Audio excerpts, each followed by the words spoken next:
जो अगर ऑलरेडी आप क्वेश्चन कर चुके हैं तो एक बार आंसर देख लो इसका। Answer will be option B, जहाँ पे बोला गया है कि statement A and statement E, this one and that one, these are the correct statements and B C D are wrong. Now question read करते हैं। क्वेश्चन में क्या है कि हमें स्टेटमेंट है टोटल 5, इनको रीड करना है और सही गलत बताना है। तो क्वेश्चन अभी हम बाद में करेंगे, पहले थ्योरी आपको ब्रीफ कर दें। थ्योरी क्या कहती है कि सबसे पहले बात करेंगे हम लोग रेडियस की।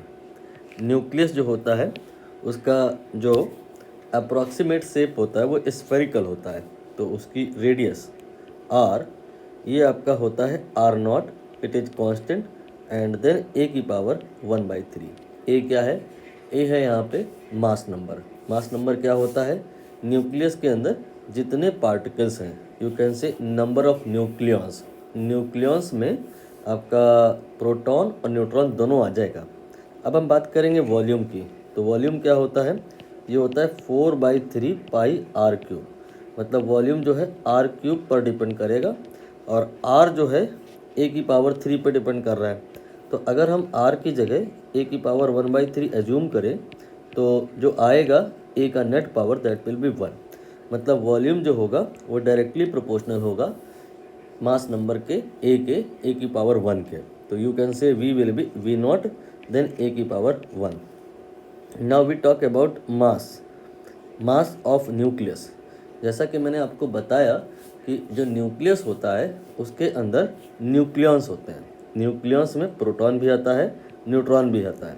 प्रोटॉन का मास अगर हम सपोज करो m मान लें, तो न्यूट्रॉन का भी मास हमें m ही मानना पड़ेगा। लगभग ये दोनों इक्वल मास के होते हैं। और अगर आपके पास में जो प्रोटॉन है वो मान लो x के बराबर है और जो न्यूट्रॉन है वो मान लो y के बराबर है, तो बिकॉज ऑफ प्रोटॉन जो होगा वो मास होगा mx and because of neutron जो होगा वो होगा my, और दोनों को जोड़ देंगे तो नेट मास आ जाएगा, ये आ जाएगा x plus y. X plus y क्या है? x है number of proton and y है क्या? Number of neutron. तो यहाँ पर x प्लस वाई हो जाएगा टोटल नंबर, इसी को कहा जाता है मास नंबर। तो जो आपका न्यूक्लियस का मास होगा वो होगा m multiplied by a। m क्या है? किसी भी न्यूक्लियस का आप मास ले सकते हो।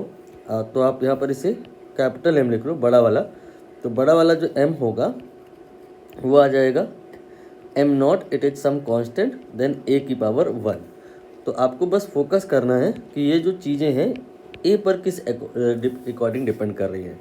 जो r है ये a की पावर 1/3 पे, जो v है वो a की पावर 1 पे, जो m है वो a की पावर 1 पे। और अब हम बात करेंगे डेंसिटी की। तो डेंसिटी क्या होता है? ये होता है मास बाय वॉल्यूम। मास आप देख लीजिए डिपेंडेंसी क्या है, मास में a की डिपेंडेंसी है 1 एंड वॉल्यूम यहाँ पर भी है a की पावर 1, तो ये आपका कैंसिल हो जाएगा और डेंसिटी a पर डिपेंड नहीं करेगा। ये वाली बात बहुत बार पूछी गई है। तो डेंसिटी a पर डिपेंड नहीं करेगी, मतलब आप चाहे कोई छोटा न्यूक्लियाई ले लो और चाहे कोई बड़ा न्यूक्लियाई ले लो, सबकी डेंसिटी बराबर होगी। तो इसकी वैल्यू हमें याद भी होनी चाहिए। Later on we will calculate the value, but here हम अब स्टेटमेंट रीड करते हैं और फाइंड करते हैं कौन कौन सा सही है। पहला है volume of the nucleus is directly proportional to the mass number. यहाँ पर देख लीजिए ये बिल्कुल सही बैठ रहा है। अब हम बात करेंगे बी वाला statement, volume of the nucleus is independent of mass number. A और बी दोनों फिर तो सही हो नहीं सकते, ए सही है तो बी गलत हो गया। फिर कह रहे हैं density of nucleus is directly proportional to the mass number. यहाँ पर हमने कहा है कि डी जो है ए पर डिपेंड नहीं करेगा, ये सी गलत हो गया है। इसके बाद डी वाला density directly proportional to the cube root of the mass number, ये भी गलत है। अब हम ई वाला रीड करेंगे। यहाँ पर सही लिखा है, देखिए लिखा है independent of the mass number. So statement जो ई है वो करेक्ट हो गया। Only out of 5 we have 2 statement that are correct, so option B will be the correct choice.